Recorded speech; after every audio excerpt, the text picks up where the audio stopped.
Hi, Janelle here with She Pill Herbs. Welcome to my channel. Welcome to another video. I'm so happy to have you here today. In today's video, I'm going to share with you some fall herbs, as it is very late in the season, but you still might be able to harvest some of these herbs and be thinking about them for next year. So these are herbs that I've had people ask about lately. Can I dig them up? And I say, go for it. But before we get started, please like, subscribe, hit the bell button, comment, check out my description down below, which has my link tree and links to everything that is me. You can sign up for my newsletter in my link tree, and I will send you my free ebook on making herbal tea. And be sure to go to the Mount Rose Herb link to find all of your bulk herb needs. Okay, so your fall garden medicine chest. Horseradish, and I'm going to show you a picture.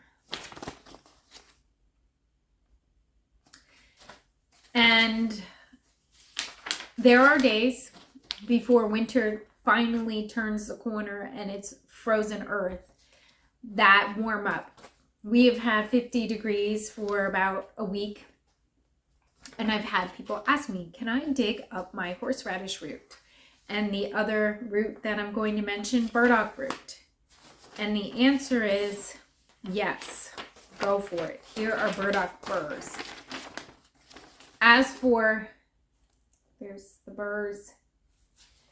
As for digging up these plants, you should know where your horseradish patch is, because the leaves are probably unidentifiable right now. And you should know where your burdock patch is. Maybe there is some dried burdock burrs there, but I would only dig if you already know those plants from the summertime and you know where they were. Like, I know where my burdock is.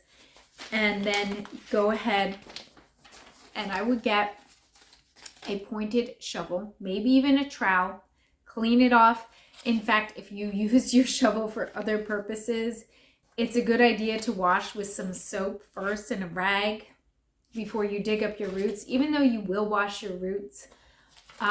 Sometimes people use shovels for all kinds of things. So I would just wash off the shovel before you are digging up roots that you're going to use.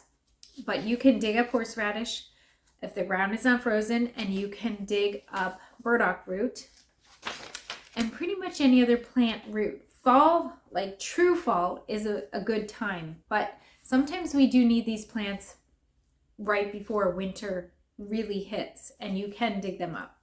Garlic. So you may have garlic in the ground, and I shared garlic in the last video, and it is not an herb to forget or deny. So garlic is very important as an antimicrobial herb, plant, food. It is very important to have on hand. I always have fresh garlic, and I think I need some more right now. It is one of our modern day panaceas. It has multiple uses. A lot of plants have multiple uses, but garlic truly does.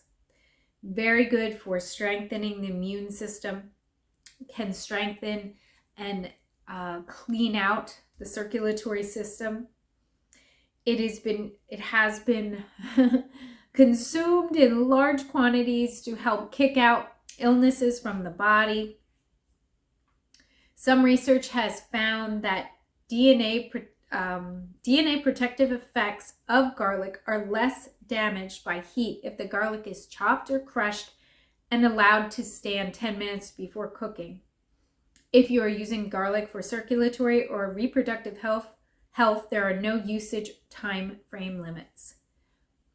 And the good thing is garlic is easy to grow. You can actually put the bulbs in now, or maybe a few weeks ago. If the ground is still soft, put them in, and by next year you will have garlic coming up. All right, as for storing garlic, you can put the garlic in your fridge. You can dry the garlic, leave it out. If it's on the counter too long, it actually starts to really dry up. The better way to do or to preserve your garlic is to pickle it by putting it in jars with apple cider vinegar and some honey. So a recipe would be peeled garlic cloves, fill up a jar, enough apple cider vinegar to cover, and then local honey to taste. What I would do then with the garlic is put it in the jar, let it sit for about 2 weeks.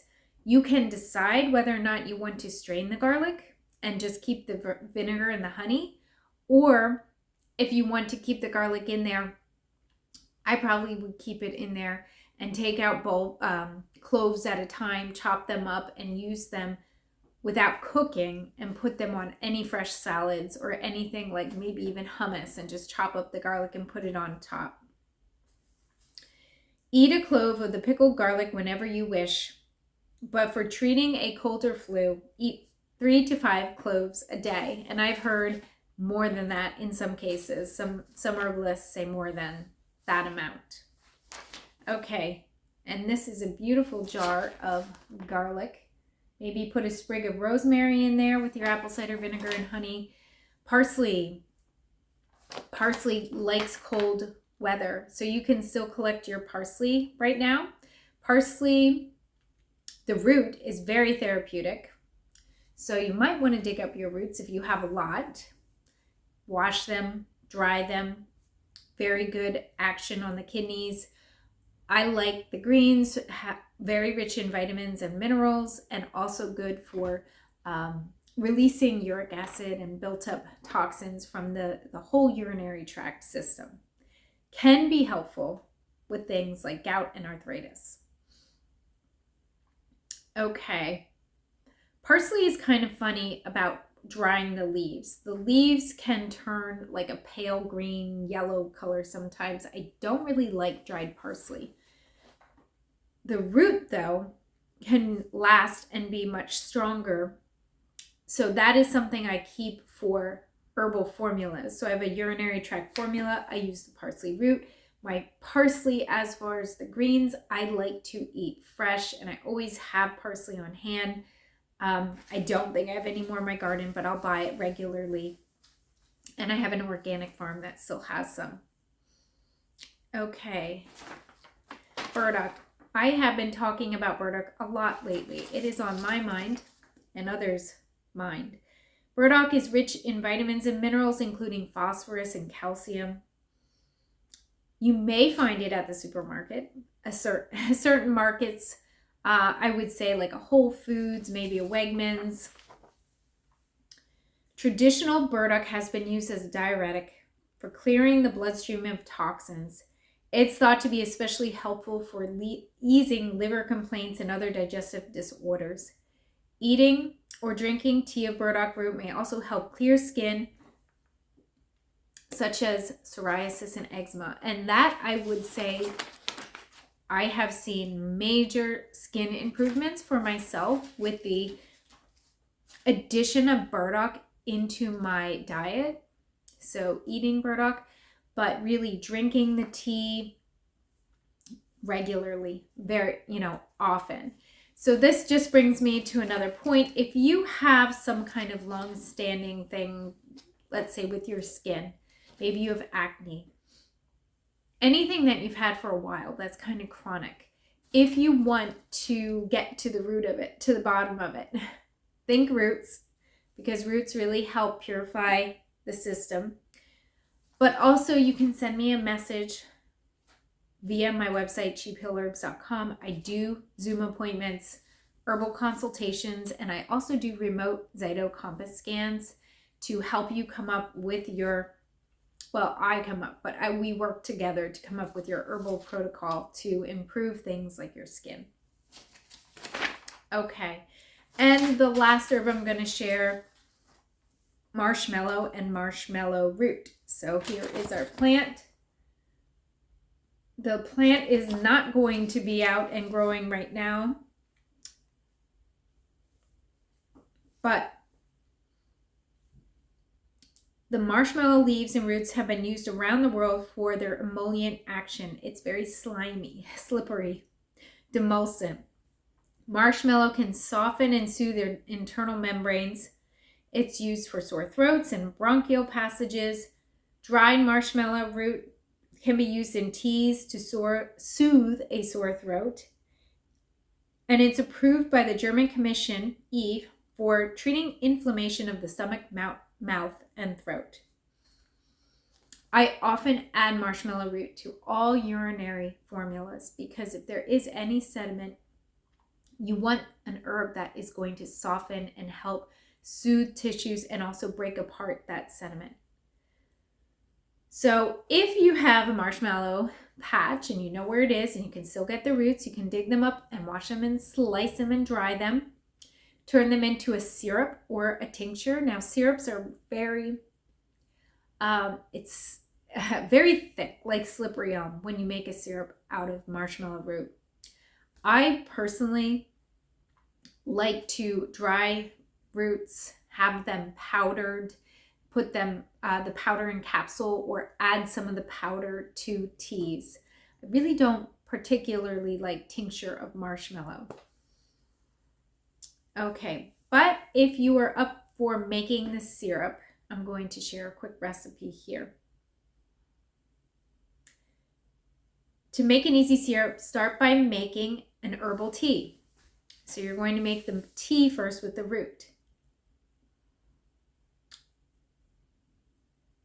Cover the root with warm water and refrigerate overnight for several hours. Then the next day, you're going to reduce the tea on low heat until it's shrunk half its volume. Then you're going to add your sweetener of choice. So usually this is honey. You can add a little bit of alcohol for preservation. And because if you're using honey, I would store it back in the refrigerator. So those are some of our late fall herbs that are perfect for winter. Please comment on your favorite fall and winter herbs and come again real soon.